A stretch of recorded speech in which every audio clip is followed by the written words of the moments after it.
the Evolution Security Podcast.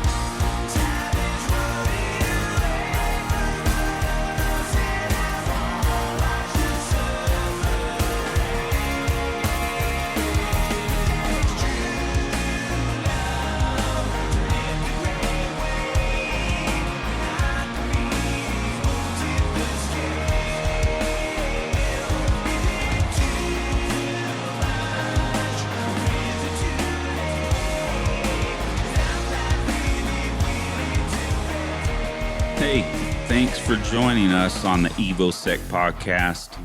My name's Aaron Davis, and I've got my best friend, my twin brother, here with me, Eric Davis. How you doing, brother? Well, doing really good, man. I'm not going to lie. Our son, Nick, and his family started their PCS journey to Japan this week. So a little bit bittersweet for me this week. You know, I've been used to being able to see him, my grandson, and my daughter-in-law pretty much every month, since we've been here.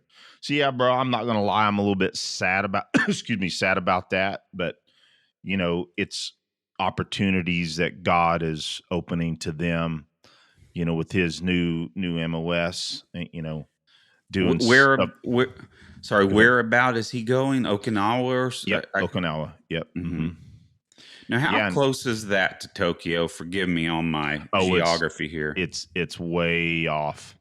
They're very far from each other. Oh, I see. Okinawa is way southwest of Tokyo and fairly far from the mainland, or I guess you want to call it mainland because all the islands and whatnot. But yeah, Okinawa is definitely part of Japan, but it is a secluded island. So interesting. But we're looking forward to heading there at some point. We're going to go see him for a vacation at some point. And oh man, that'd be awesome. Everything that, like, I've got a newer LAR that's working with me. His name's Mark. Shout out to him because he's been listening to our show, ever since I told him about it, and he's been coming and talking to me about some of the subjects. So it's very likely that he will hear this. But Mark, shout out to you, buddy. I appreciate your support and your hard work at the job. So, but yeah, with that said, like, he was stationed there at some point, and multiple other former Marines that say, man, they're going to love it there. So, cool. And I mean, it's like, to my knowledge, it's, pretty much just like being in Hawaii almost, just as far as the same kind of, tropical area like Hawaii. I'm sure there's differences, but. Excellent. Have you ever been to Japan? I haven't. Only passing through, only stopping through Narita in Tokyo, on flights to elsewhere. Doing a flight touchdown. Yeah. Yep. I see. Yeah, so I don't count that as going there. Yeah.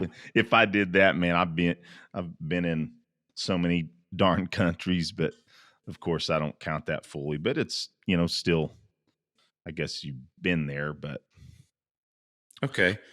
With that said, yeah, man, I'm doing good otherwise, man. It's been a good week training wise as well, which we're going to hit on. Oh yeah. Well, before we move on, I do want to implore our audience to go ahead and rate the show. Go to iTunes and please rate our show.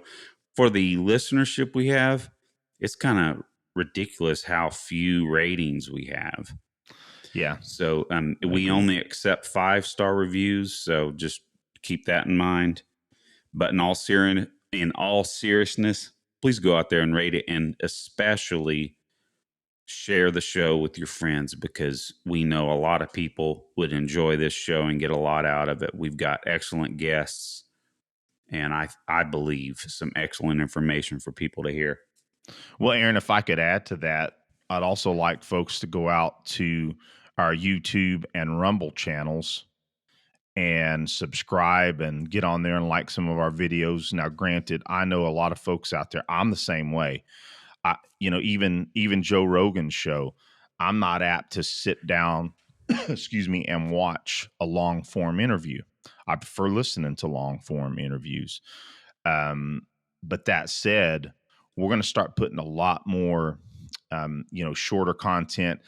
And I know I've been saying this, accountability on myself, since we're talking a little bit about accountability, is I need to just split up really good topics, that are only, 5-10 minutes long, maybe even shorter on our shows, and start throwing those on there. I'm gonna start that this week. I'm gonna start doing multiple clips, and so that folks that aren't just as they're not inclined to sit and watch a long interview, but maybe some really good points out of some of our shows we'll put on there. And you and I are gearing up to do a lot more of our training content, Oh yeah. jiu-jitsu wise, training events wise.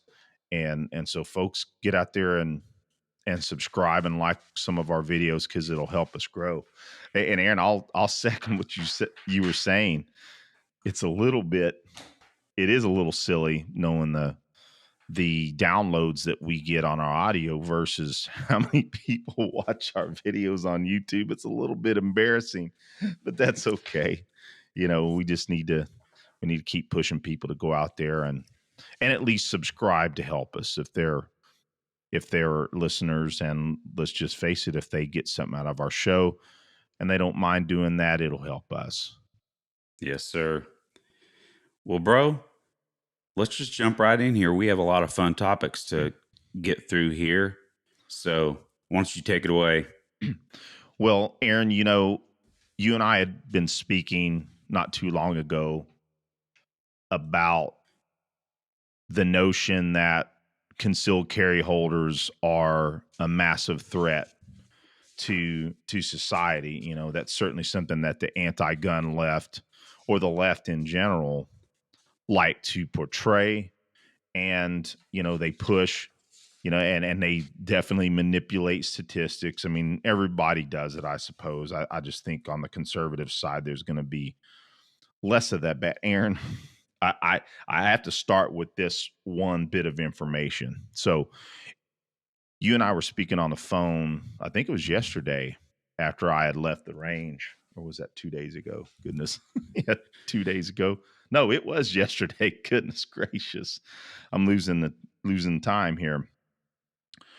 Is we know that if there was a massive problem with concealed carry holders committing crimes, especially murder, and being convicted of murder, that information would be all over everywhere. Well, it's really not, because that's I think that speaks volumes, But one thing I did find in doing a little bit of searching is I found a heritage .org article that made me, or pointed towards, some information on Violence Policy Center, which they're an anti-gun group that a good portion of our audience may be familiar of. So this is something very interesting, Aaron. So they have this count that is concealed carry killers, right? And Aaron, for 16 years, since 2007, they have been tallying concealed carry holders that have supposedly, or allegedly, pardon me, committed murder or violence. And the problem with some of the data, I'll just lay straight out, is a lot of these people haven't been convicted either, right? But so, Aaron, you're aware that there's 22 million concealed carry holders in the United States, and I want to add to that. There's a lot of states that do not require concealed carry licenses anymore. So we have a lot of states that have went constitutional carry, which is great. And I have my thoughts on why I will continue to have concealed carry licenses, because I travel a lot. But that said, Aaron, over 16 years since the VPC started tallying this data, there has been 2,490 concealed carry holders that have allegedly committed either murder or violent crime. So, by my calculations, Aaron, over that 16 years and 22 million concealed carry holders, that's 0.0113%. So if they're, if concealed carry holders were really a problem and really a massive danger to society in general, wouldn't that be a hell of a lot higher? I mean, that is minuscule. It's nearly statistically insignificant. What your thoughts Certainly. on that? Well, I think I can expound on that with some more statistics and from some good studies here. So this is from a study by Howard Nemerov. Hopefully I've pronounced that correctly, but it's a study called Concealed Handgun Licensing Asset to Texas. So to sum this up, the Texas Department of Public Safety actually compiles demographic information on concealed carry license holders in Texas, which you would agree that's a large state. So there's quite a few concealed carry holders within that, 22 million that would be in Texas. So they compiled data, and this gentleman, Howard Nemerov, did a pulled together and did a study on this information. And so these are some good summary stats on that. So Eric, this is quite interesting.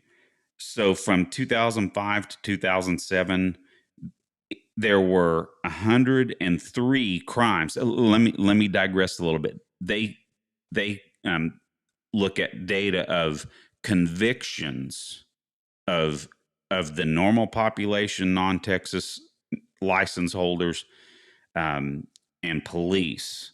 So concealed carry holders, police, and Texas non-license holders here. And this is just over 20. This is interesting. This is just people over 21. Okay. Think about how many crimes are committed by people under 21. Oh, yeah. So in this, 103 crimes or convictions of U.S. police, 392 of non-license holders, 58 convictions of license holders in Texas, concealed carry license holders. So the license holders are 7 times less likely to commit crimes than non-license holders. Now, going even further into the data, from 1996 to 2015, license holders were 10 times less likely to commit violent crime and get convicted of violent crimes. So, I mean, that's pretty serious. And this was a statistic that a lot of people are aware of, that even concealed carry holders are significantly more law-abiding than police officers. Absolutely. Yep. Yeah. Okay. And incidentally, John Lott brought that up in amicus, if I say that right. Amicus brief. Amicus, thank you, Aaron. A brief that he submitted to the Supreme Court for the Bruin case. He made that point. Now, granted, so I want to say right up front, we know what the real record is for law enforcement officers out there. Our brothers in blue, we know that 99% of the time, throughout hundreds of thousands of interaction with police officers, happen in no incident. Mm-hmm. Right. So what other industry, I say this all the time, has that kind of record? So all that said, I think that's why it's important that does have some weight on concealed carry holders essentially being just pretty much upstanding people, and they've went through the process of requesting their local or state government giving them permission to do so. I have my feelings on that in the first place, but again, I point towards there are absolutely benefits for me having a concealed carry license here in North Carolina, because it has a lot of good reciprocity through here, and I do a lot of traveling. So with that said, Aaron, that was one of the things I was going to bring up, but you beat me to it. Do you have some more stats there? And I can jump on a couple of points too. I think that's succinct enough from this particular study. Yep. Yeah. So the other thing, Aaron, that I wanted to bring up on the VPCs misuse data is we know that a good percentage, and I didn't get the exact percentage at this particular moment, but it's quite large in some of the data that I've seen from theirs, is it's a lot of people committing suicide. And I'm Mm. not at all discounting that. That's tragic, right?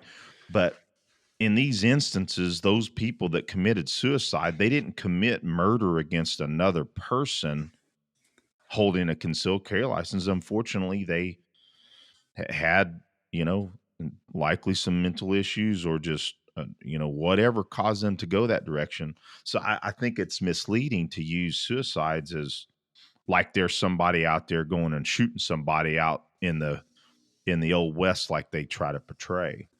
So, Eric, oh, let me interject mm, real quick.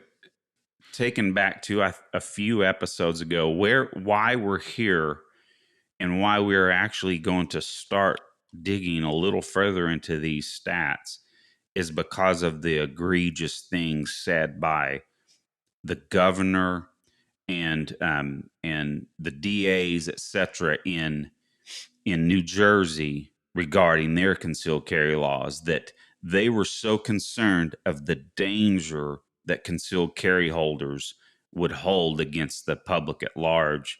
I mean, just egregious things. So that's why we're this is our answer to that. We're going to dig into these statistics because you hear this stuff on other shows, but it's I don't think it's been given the attention that it needs to, especially with all these legal fights going on for after the Bruin decision, and then these politicians reacting that it was just so the Bruin decision was such a dangerous precedence for yep. the public at large. So I just wanted to interject that. Wish I would have said that when we first started out here. All right, let's take a quick moment to mention a couple of amazing American companies that we are proud to have as sponsors of our show. The first one is Origin. Origin USA is an American entrepreneurial success story. From offering the best Brazilian Jiu Jitsu gis, period, to their vast line of Jocko fuel supplements, everything is the highest quality, American quality. Now, check out their new line of RTX clothing that stands for Roll, Train, and Execute. They have shorts, shirts, and hoodies, all to keep you comfortable from the mats all the way to the trail. Now go to originusa.com and you can get 10% off on your first order. Now we'd like to mention Tenacor. They offer the most innovative purpose-built carry solutions on the market. My perfect carry setup is with my Boresight Solutions Glock 19 in my Velo 4 holster, held comfortably in place with my Zero belt. Nothing is as comfortable and nothing conceals as well as that setup. Now, for those of you that love your weapon-mounted lights, most of Tenacor's models come in WML variants, like the Sagex Lux 2, which has some of the same brilliant design attributes as the Velo 4. Go to Tenacor.com and get your everyday carry gear covered. So, Aaron, back to New Jersey, something interesting that they just started. And I'm going to caveat this statement with I am absolutely in favor of people getting proper training, right? I Mm-hmm. mean, concealed carry license tests, especially the shooting tests are, in most cases, they're a joke, right? Mm-hmm. I'm not saying that folks shouldn't get training. We think that every person that carries a pistol should have at least a level 1 defensive pistol course, and they should practice using that information and what they gained on a regular basis. With that said, Aaron, because New Jersey feels that concealed carry holders are so dangerous that Aaron, I was gonna bring this at another show, but it's important to at least start on it. We can talk about it, and I'll put it in the show notes. But Aaron, they now have a new proposed shooting test that includes shooting at at a FBI Q target at 25 yards, and it's slow time frame, right? I get it. You know, anybody with decent marksmanship will have no issues with that. But it also includes changing positions into the prone, adding reloads, and it all has these time constraints. And the only reason I bring up the time constraints is that, Aaron, how many people deserve, or excuse me, their God-given right to be able to carry a weapon for self-defense? How many of them would in fact not get a concealed carry license if they look at those requirements and say, man, I can't do any of that? Yeah. So, Which, Aaron, is the intent of New Jersey. You know, so we're talking, it looks like Aaron, this is what it looks like. It looks like they took some police qualification and maybe either use some of the standards from it and or dumb down some of it, but essentially kept the spirit of a police qualification to have a requirement for concealed carry permit requestees. I'm going to use that word. Be tested on that, you know. And so again, go ahead. Let me ask this. You're saying that they are proposing this, putting this into legislation for. So this is the Attorney General. So this is likely, and again, speaking slightly half-cocked or just off the cuff, which we can dig into it further. But essentially, it's the Attorney General's office coming up with this proposed rule for the concealed carry license process. Man, I would say near guarantee it is to discourage people from. That's the sole reason for it. And again, I hate to sit here and keep repeating myself. Well, okay, great. Everybody should be able to do what's being requested and much, much more. Yeah. But the fact that you are requiring that for folks just trying to get their concealed carry license it's on its face clearly a deterrent. Bro, let me just tell you right now, I'm getting freaking pissed off right now hearing that.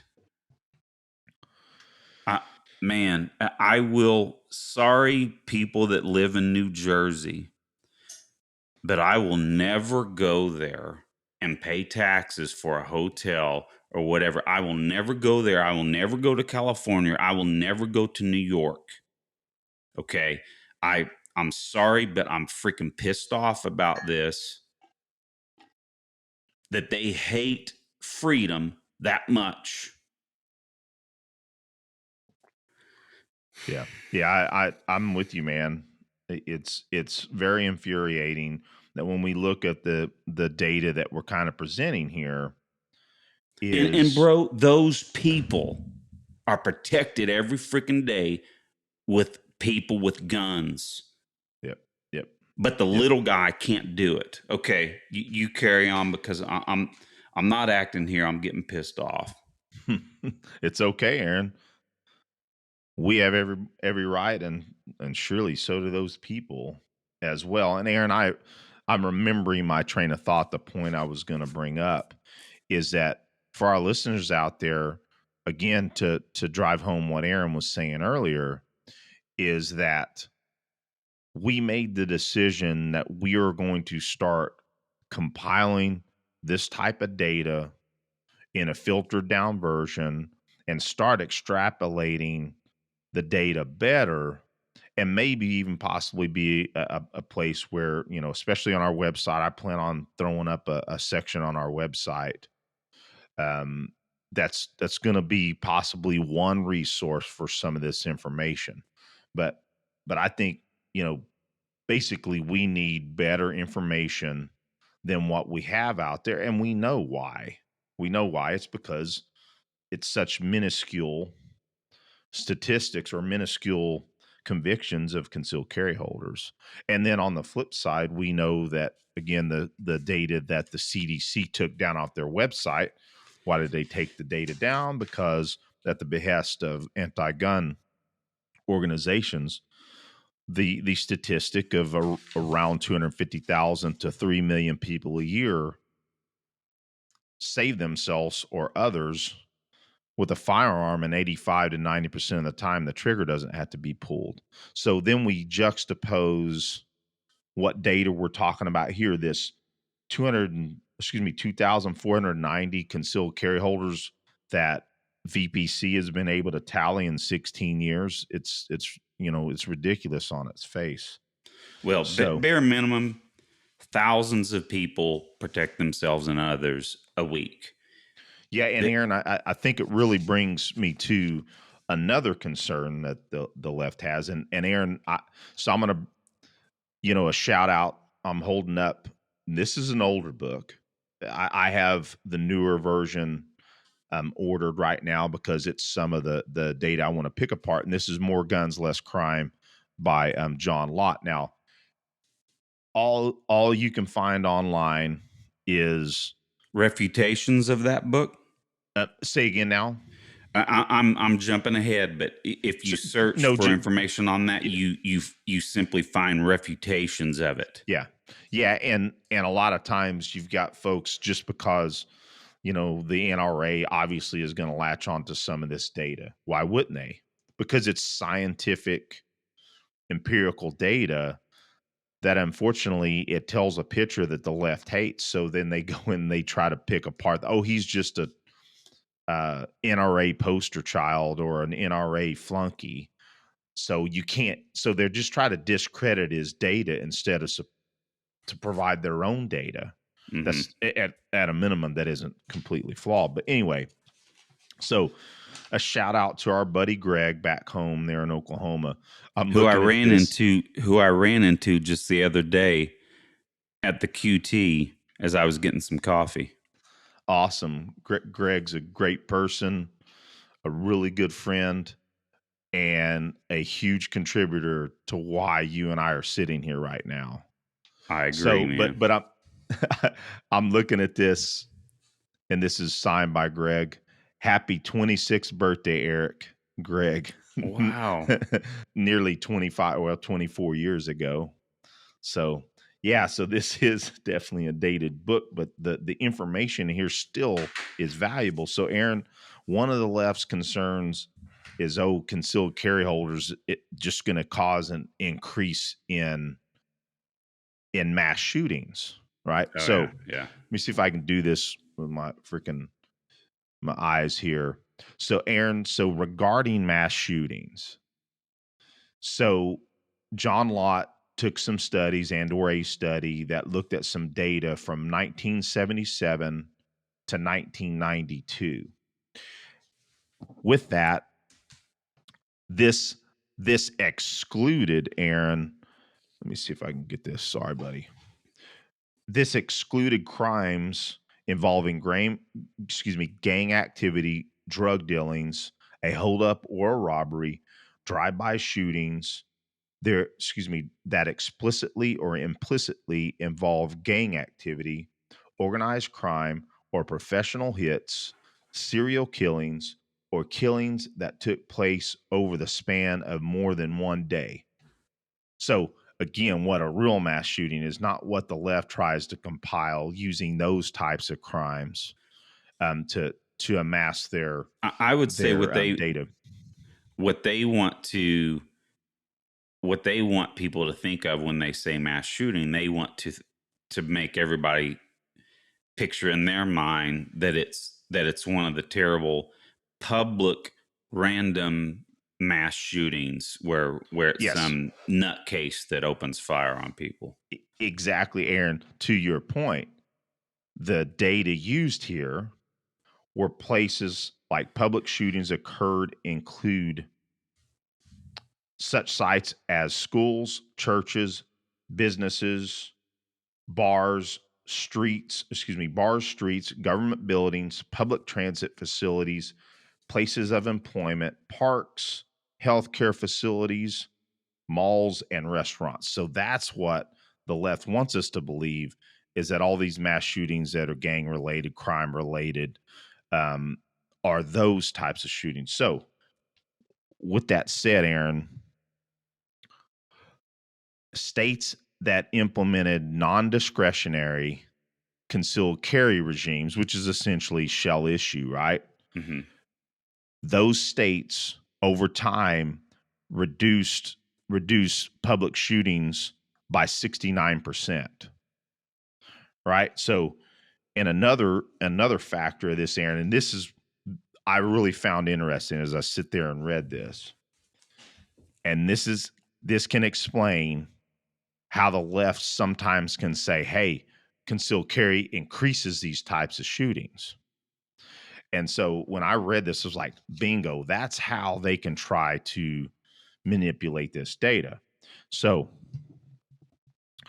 essentially, some of the data does show, although the total number of deaths and injuries from public shootings actually rises slightly right before and right after, right? So that's interesting that does happen. So, and I won't sit here and read all of it. I can just paraphrase what John Lott surmises is he believes that's because number one, that during this period of time, and I'm kind of paraphrasing right here as I'm looking at this, is that when they were implemented, not very many people had concealed carry licenses. And he also points out that it's very likely that people that wanted to commit these types of shootings, they did it before folks had the opportunity to arm themselves. Mm-hmm. So, and let me see here if I can. I wasn't planning on this. My older eyes these days in this particular lighting is getting a little bit harder to read. I probably should have turned on another light, but anyway, as in other counties, people who engage in mass public shootings are deterred by the possibility that law-abiding citizens may be carrying guns. Such people may be deranged, but they still appear to care whether they themselves will be shot by a person that is armed. And basically, Aaron, he's saying that between that period, 1977 to 1992, essentially brought those shootings in those areas to near zero. So, I mean, it just goes to show that you know the left's concerned about issues that do not come to fruition, and they're completely, of course, they're going to ignore the benefits or the efficacy of concealed carry. And you know, moving forward, you and I are going to be working hard in collecting data, as much data as we can get, and we're probably going to shout out to John Hearn out there and a couple of our other mentors. We're probably going to ask for a little bit of their mentorship in that area. Point us in the right direction of places where we can find the best data, and probably how to extrapolate the data better. And we just want to get better at looking at these types of data sets. And so we're going to promise our audience currently that this is something we're going to build on for the future and for posterity. And it's just a project that you and I have decided we're going to push on. All right, bro. Before we move on to the next section of the show, I just want to make this quick point that one thing, again, that these anti people being able to carry their guns, they like to say that there's not a significant positive, right, that overcomes the negative of firearms in society. It doesn't matter. Let's just hypothesize that the amount of people that protect themselves equals the amount of crimes committed with firearms. It doesn't matter a hill of beans. Those people that protected themselves still deserve to protect themselves. Right? Yep. So, and Aaron, it absolutely, and we know that the folks that defend themselves exponentially dwarfs that of violent crime. And let's just hold down the point that, you know, in a huge percentage of those violent crimes, it's gang crime. Mm-hmm. There's so much of murder and aggravated assault is gang crime too. I mean, of course, there's the various types of murders or aggravated assault out there, but again, upwards of that, on the top end, 3 million people, way dwarfs, the violent crime, including murder, that's being committed. And so, what I retort in many cases, let's say that in this perfect utopia of what the anti-gun left want is a disarmed society, but Aaron, we know that disarmed society will be the law abiding, Mm-hmm. right? So in a perfect world, you say, okay, um, private citizens can't own firearms anymore. How are they going to get all the firearms off the street? First off, just it's impossible. So of those 250,000 to 3 million people a year that save themselves, how many of those individuals would then be another statistic? Mm-hmm. Either murder, any type of violent rape, of course, aggravated assault. So how many of those numbers would increase exponentially in violent crime? I would argue that it's a high probability a lot of that would take place. So, it's hard. Obviously, we're just, like you said, we're just hypothesizing, but I think it's important to think about that. And I wasn't completely prepared, but I'll just mention this, and I can get into higher detail on another show. I was listening to Jack Carr, his podcast the other day. Phenomenal author, one of my favorite authors, and he was reading reviews about the Terminal List Amazon series, and the amount of hyperbole of some of these leftist news organizations talking about his or the Terminal List being a right wing wet dream, anti government establishment militiaman, beer drinking middle America red state garbage is what they assume. And I'm totally paraphrasing, but that's essentially what a lot of these critics had said. But all along, the viewership rating was 96%, and it's a best selling. I mean, like one of the highest rated shows. I should have the numbers that we've seen in a long time. But anyway, my point behind that is it's amazing the people that hate America, hate freedom, would come after Jack Carr's movie that really isn't. It's not representing that. They may make those conclusions, but anyway, with I think now maybe move on to some fun subjects. This was all important. I'm glad we breached some of it, but again, audience, more to follow on this. We're going to really, really dig deep into this data, and it's going to be a perpetual project for Aaron and I. So maybe move on to some accountability, Aaron. Mm-hmm. Sounds good to So, me. yeah. So the audience may remember a few shows ago where I've been on a carbine kick again. And, Claud Werner, his blog where he recommended the Ohio Police rifle and carbine qualification as a decent, standard that you could help people, understand and learn how to shoot a rifle better. And it's not super difficult with the par times, and it's only out to 50 yards. But I had made the statement that, number one, I was going to go out and shoot it. And I also had made the statement, and I hope it didn't come off as, I don't know, lack of a better term, sounding arrogant. Hey, I think, a good drill, or maybe an advanced version, I said this on the air, was maybe to split the par times in half. So I put my money where my mouth is, and I did both.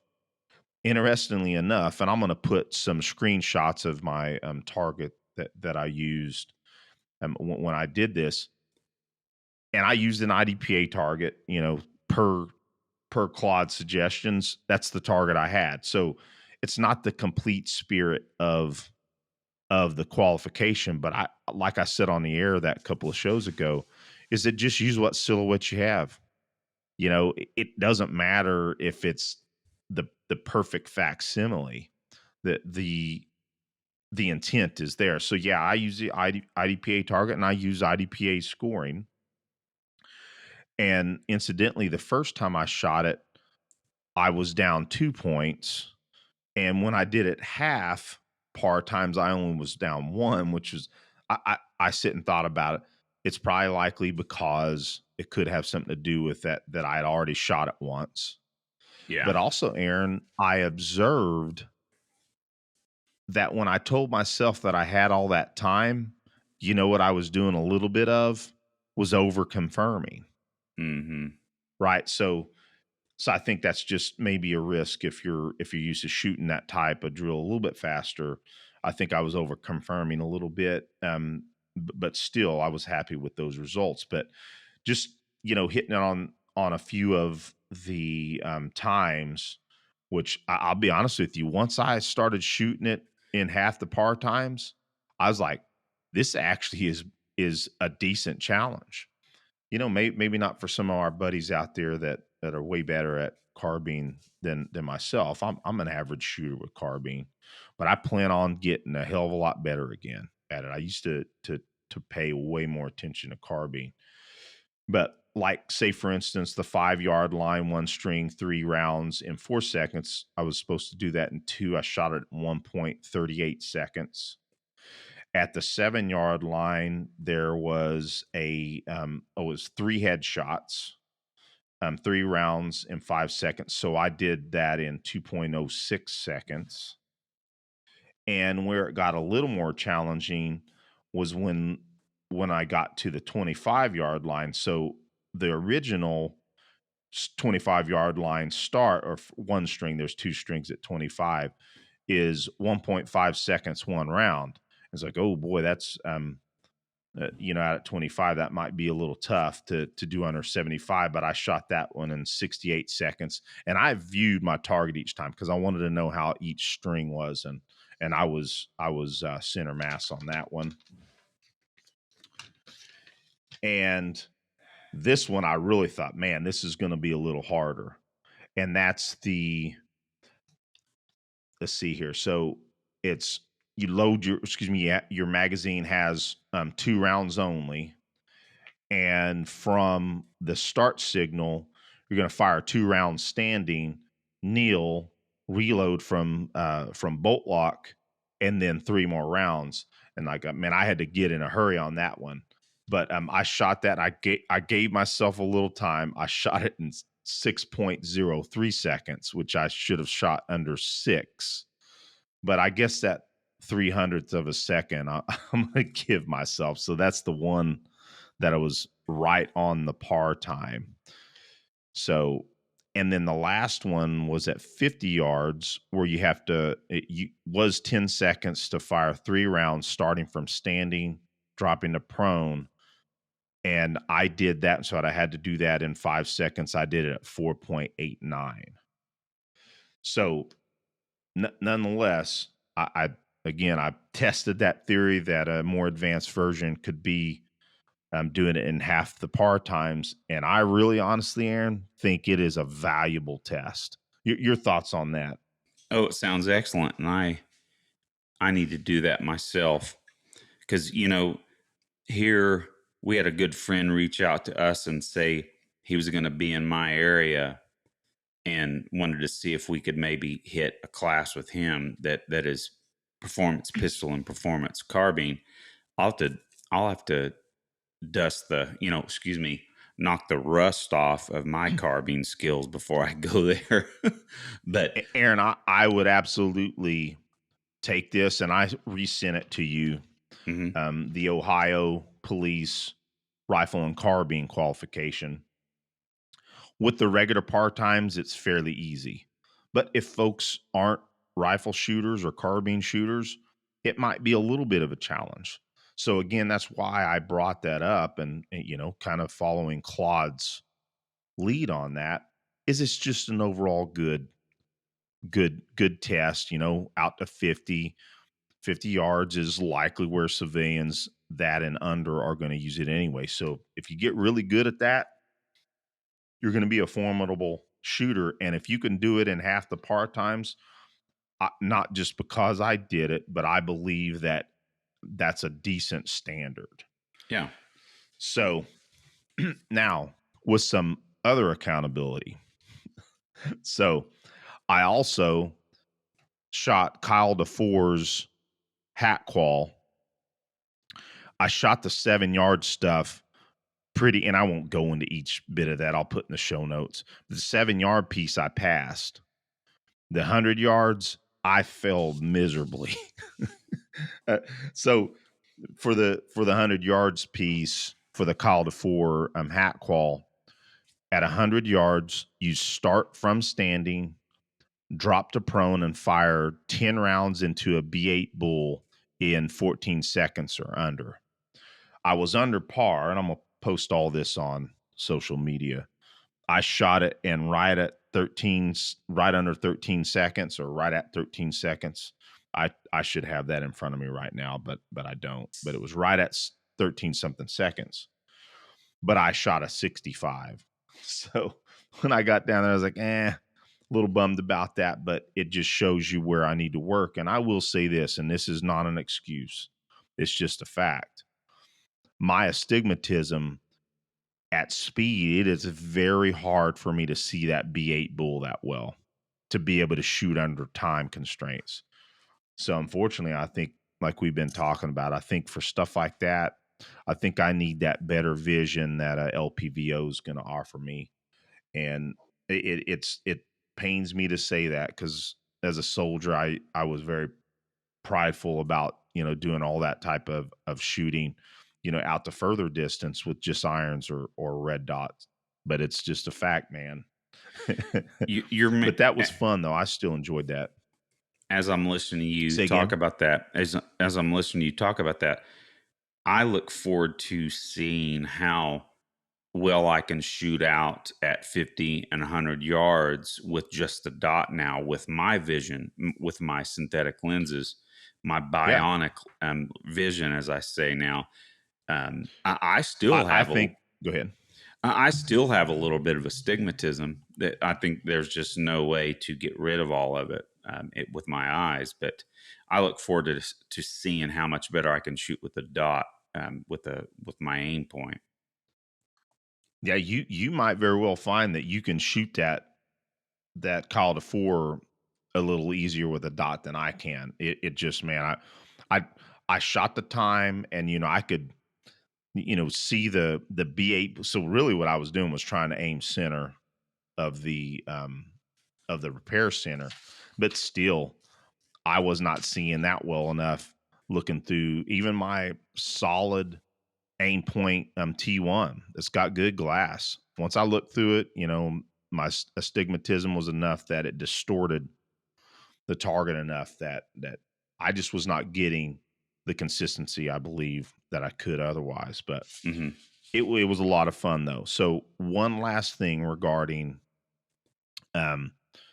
accountability on my carbine shooting recently is that, well, two things actually. So I mentioned this Alt C Army target, which I'm going to hold up again here.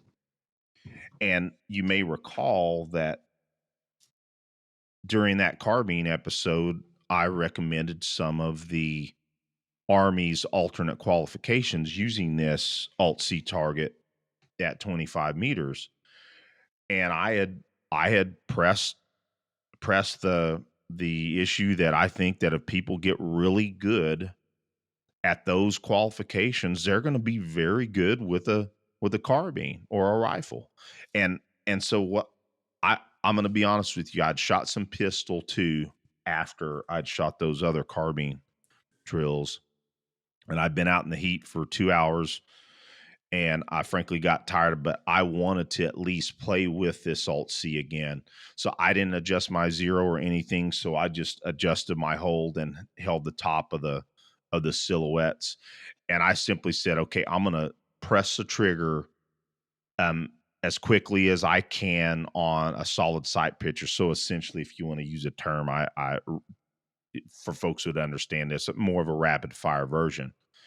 And although I made a good percentage of my hits, what it told me was that it was still challenging enough that people will get, and I will get, a ton of value out of shooting those specific alternate qualifications. So I'm just encouraging folks, and I'll put in the show notes again the reminder of that episode that I put in there, the TMs and the technical bulletins that that you can use to do those qualifications. Do you have anything more to add to that, Aaron? No, just that I'm looking forward to getting out there, and I think we're going to move on and talk a little bit about me getting to start training again. But what I'm looking forward to is being able to shoot prone again without my neck bugging me. So I guess, Eric, I'll just jump right in here. So I will have I'm looking forward to the fact that I'm having my final appointment with Dr. Ziegler, my surgeon out of Texas Back Institute, and I expect him to fully release me to do all my activities, such as, of course, jujitsu and Yeah. lifting. So, and I'm looking forward to that. But so I did start shooting again last weekend, and man, I'm so stoked to be shooting again. I've gone to the range about every couple days. I'm just gonna try and make up for lost time. Man, Aaron, I'm so pumped. I just wanted to add that I'm so glad you're able to train again, man, at least on your shooting. Well, thank you, buddy. And you know, one bummer is I was going to go to the range right after we recorded this, but unfortunately, my range is shutting down before I can make it. So, it's interesting. They're up in their game. My range has had some. Let me see how I can put this nicely. They've let the that awesome range. It's to listeners, it's called United States Shooting Academy, which, when it comes to the amount of bays, the what's available to shoot there, it's got to be one of the best ranges in the country. Oh, absolutely. But the ownership has let it slide, and I think that they realize that maybe they were getting maybe they were losing some memberships, etc. But I think that in response, somehow they've started upping their game there, and maybe that's part of they've had to start employing people for longer, having more employees, but having to cut their hours a little bit. So, Well, Aaron, I have a question for you because, USSA, obviously, when it first was in business many years ago, their focus was, I mean, it was going to be the premier training facility or training location for shooting. And I think at that point in time, it certainly was. mhm. And, a good friend of ours and another mentor, Mike Seeklander, world champion shooter and just a kick-ass person. And he was, I think he was the training director out there at one I point. believe so, and that's why he lives in this area now. Yeah. Yeah. So you probably found that freaking that area, Oklahoma, is just a pretty darn good place. Oh yeah. And so, but anyway, my point is it's just a shame that it didn't do much better, and maybe it was, simply the management. But what I was going to ask you is, do they still do quite a bit of classes out there as well? I External think trainers and or the facility themselves, do they have staff I instructors still? they do, and it may just be that I'm not tracking it, but I don't know if there's any lots of um, you know nationally known instructors that show up there. But I'll tell you, one of these days I'll start trying to host some people there more. But I also have another range that with my buddy Matt at Training Ground, we're using his range too. Which is where we taught our class last year in Tulsa. Mm-hmm. Yep, our So defensive pistol and our weapons based integration class. Yep, so that went phenomenal. oh, it was a By the way, blast. We need to do that again really soon. I'm Now, getting one ready here for the fall myself. awesome. So I hope I can make that. Now, Eric, so just I'm just kind of going through the list. That the thing that I'm excited about, and then I'll get to some shooting stuff. But so being able to hopefully do jujitsu here really soon. Of course I'm going to go into it slow. But last night we were at the lake with our buddy Becky's best friend Natalie and her husband John. Now Becky good and I people. started working on some techniques, started going over a few things. And I was like, man, this is a blast. I've not got to do this in a long time. I was working on some arm triangles with her because that's one thing that I get a little bit lost when I get in mount. And about the only thing I can think of is an Americana, you know. So that arm triangle is going to be good, but just sufficing to say that it was fun working some technique last night because I literally had Awesome. not, in over 3 months. Well, Aaron, if I can stop you there, man, I tell you some of the best details on that arm triangle from the mount, man. I've picked up from John Danaher's stuff, and I don't know, maybe I can send you some of that because yeah, that's man Yeah. uber valuable. So, but the plan now is back to kind of before I dig a little deeper into shooting. But I am planning on now. I'm going to start hitting a couple of competitions each month. Now that is one of the benefits of living in Oklahoma. We have a competition Oh yeah, culture here, I'm jealous. and you you have an opportunity to hit a few IDPA matches a month. Now, right now at Oil Capital, people that may be familiar with that, dude, they're running I think every other week evening IDPA shoots that go into some low light stuff. That's Okay. awesome. And then you've got Steel Challenge at one range, and then you've got Steel Challenge now at my range. You've got IDPA at both of those ranges. You've got USPSA. I mean, you literally probably have your choice of two matches a weekend around That's here. crazy, man. And Aaron, and Yeah, if I can just it's say that there's only two IDPA matches that are fairly close to me, and but it just always seems like I'm something's going on with work. So it would be awesome mhm, if I had something I could choose, every weekend.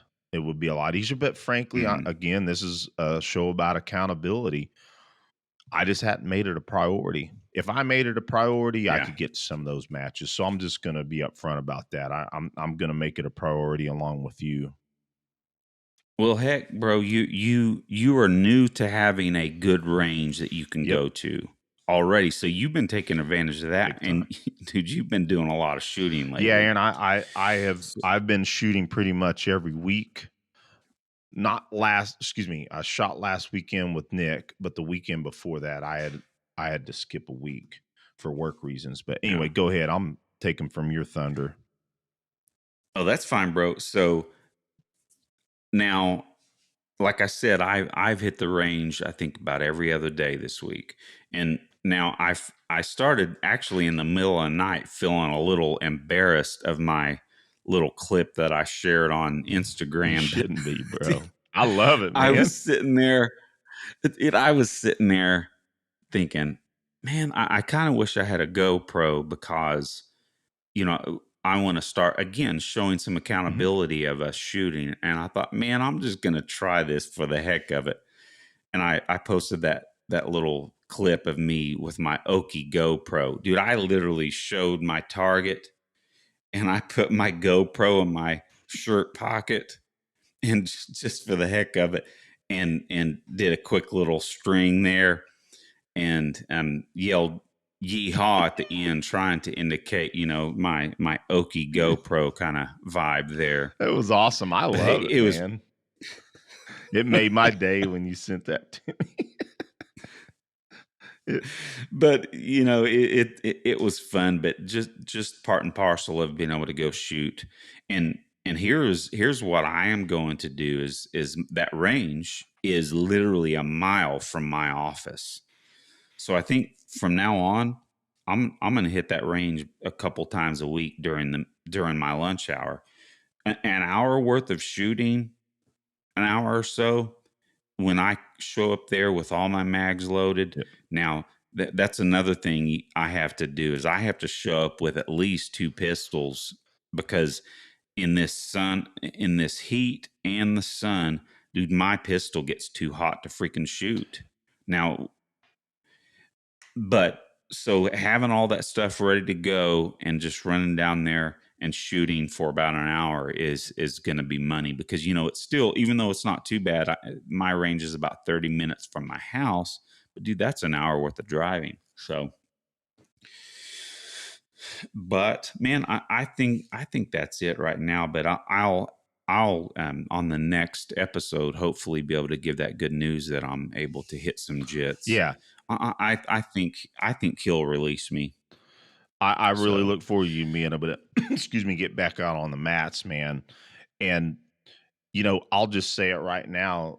Aaron, did you see that the combative summit sold out? I heard Yep, that. that our good friend, shout out to John Valentine, such a great dude. I am super pumped about being able to finally meet and train with him in person. I'm just really jazzed about that. But Aaron, I kind of like to take some credit. I'm going to say, I believe that that last push, it was all because that one time we mentioned it here on the air. I believe so. I believe that put it over the Of, top, man. of course, absolutely joking.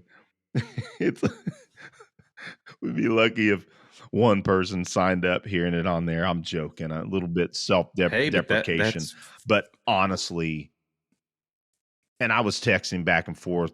John was texting me a few times earlier in the week, and one of it was that he texted me the picture of it being sold out, and I just congratulated him because although he's a humble person, he's you know of course it is a team effort, but John organized that.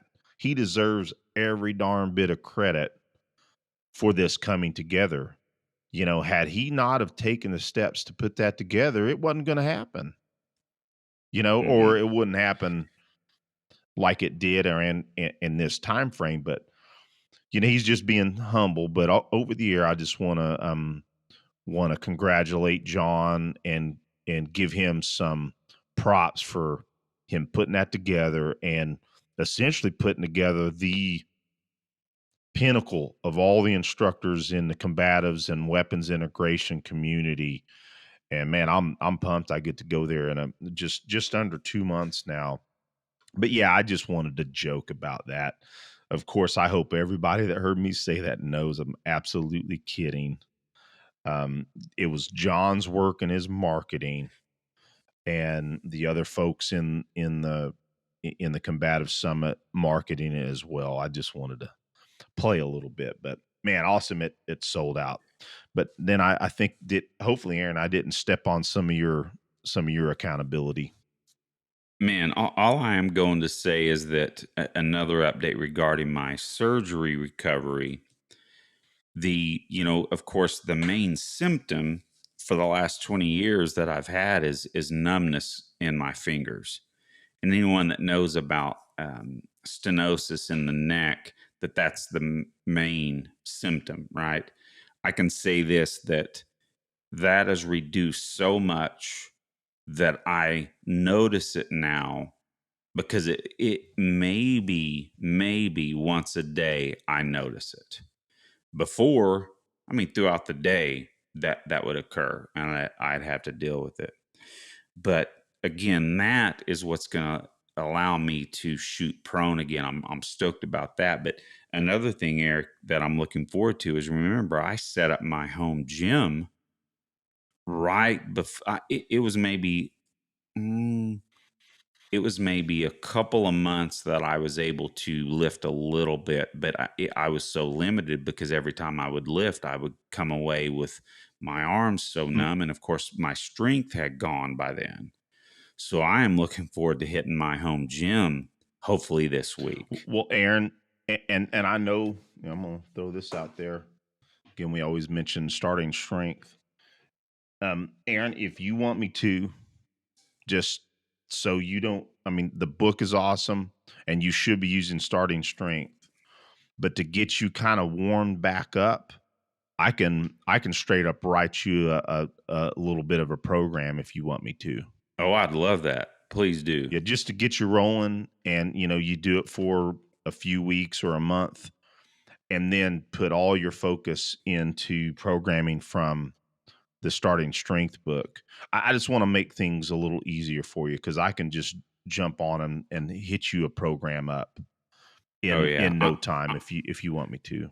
Oh, I'd love to. I'm sure that a lot of what I'm going to do is with the bar. Oh yeah. Actually, probably all of it. Yeah. But Yeah, oh yeah. Aaron, I am just did you guys get a dip bar? mm-mm, Darn, you're gonna have no, to remedy that. But of course, man, your presses will be just fine. I believe dip bar is important, but man, you're gonna be doing bench press and overhead press anyway. So yeah, most certainly. And one of the main things is, and my son always laughs at me when I talk about lifting. I start doing the lifting motion. That punk was making fun of me yesterday. which one, Josh or Graham? Graham, Graham's the feisty one, man.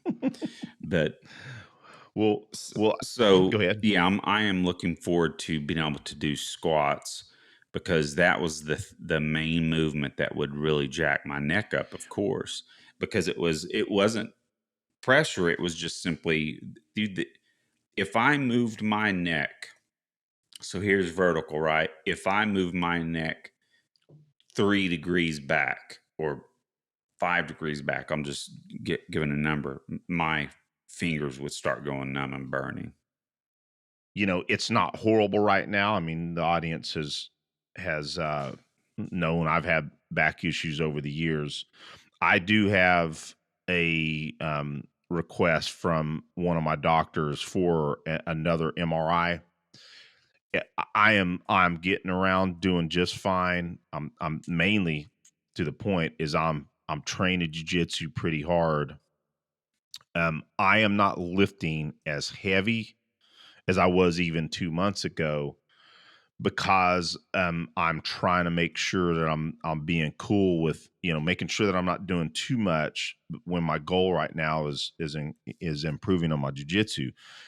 But because I've been working on my feet a lot, I have been having what incidentally starting to feel like sciatic issues in my left side now, which Hmm. when I had my major injury, it was on my right side. So I've got something going on that I need to have checked out, and it's caused me to back off a little bit in my barbell lifting. Now, I'm not at all saying I'm Hmm. not doing barbell lifting. I absolutely am. I'm not doing it as heavy, and I'm doing a lot more kettlebell stuff and a lot more body weight right now. So that's part of my fitness accountability right now, because I am trying my best. I mean, I've been saying for a long time, I have jujitsu goals in the next couple of years. And this MRI, Aaron, is going to honestly be a decision point for me, which I've talked about for a while, regarding if I'm going to look at some some form of a surgery. Now, Aaron, I'm not at bro. all interested in getting a fusion. I don't think I need that. I just think maybe need some cleanup in some of my disc, especially my lumbar region. And because Aaron, I'm like you, man. I mean, we turned 50 this year. I feel good enough that I'm ready to start lifting heavy again. And I'm just Mm. not confident enough in it right now with my goals and my jujitsu that I'm kind of going more into functional lifting right now, which is what I've been doing the last couple months. And I'll stick with that, especially through the summit.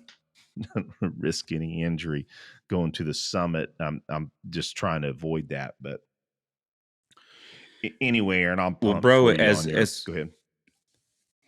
I was just gonna, yeah, well, I appreciate that, bro. Is I think we've reached kind of where we wanted to top this show off, bro. But as before we cut out of here, so Eric, if you do end up needing to have surgery, dude, I'm gonna really push you to my surgeon. Yeah, Aaron, I had already thought about, that's probably what I need to do is, just take the trip out there to have it done. I'm in agreement. Bro, he'd probably just make you fly down there one time, and then the rest you'd be teledoc, and then one time go down there for the surgery. But I'm telling you, man, lots of people say, "Oh, I'm going to one of the best doctors in the country." Dude, he's legit one of the best in the country. Awesome. So, Yeah, I and had thought about that very thing about getting with your doctor for certain.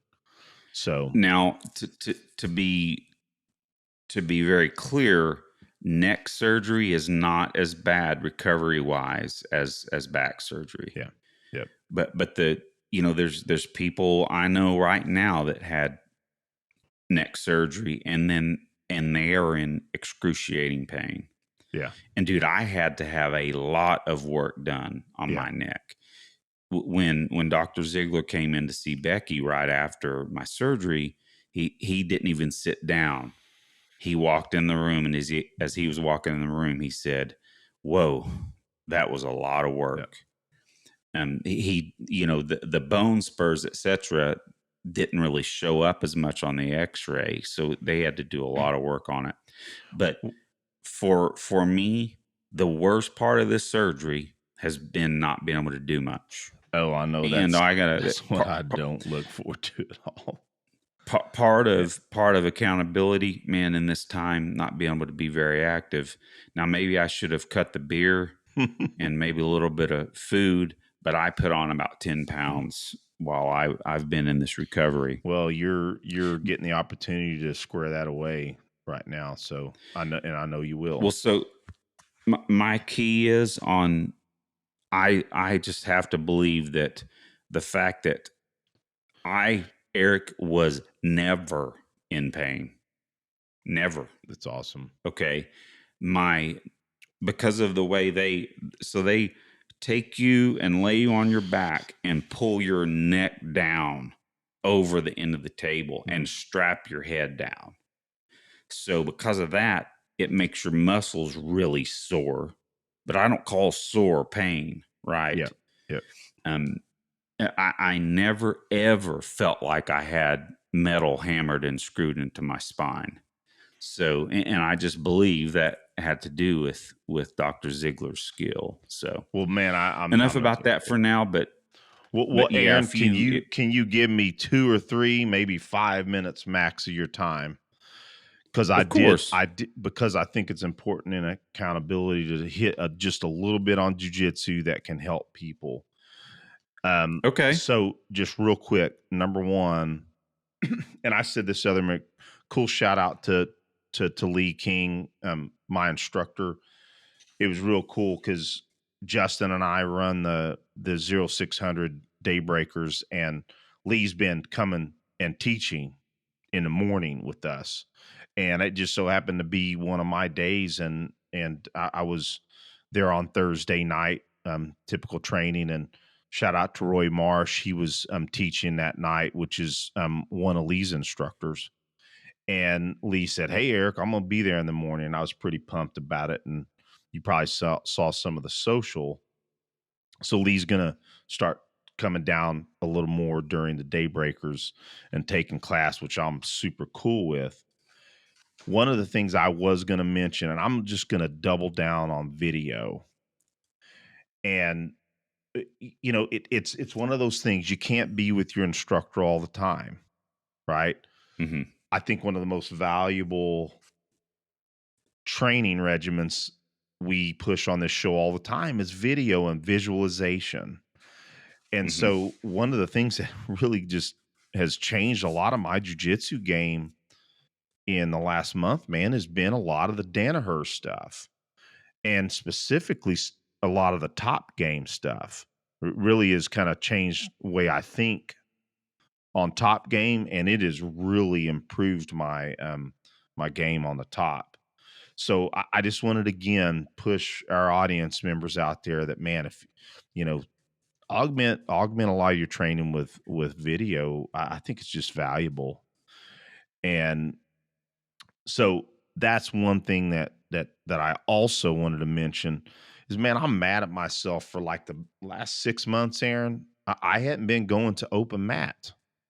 You just get Mm-hmm. busy with either work or, you know, trying to make sure stuff's done around the house.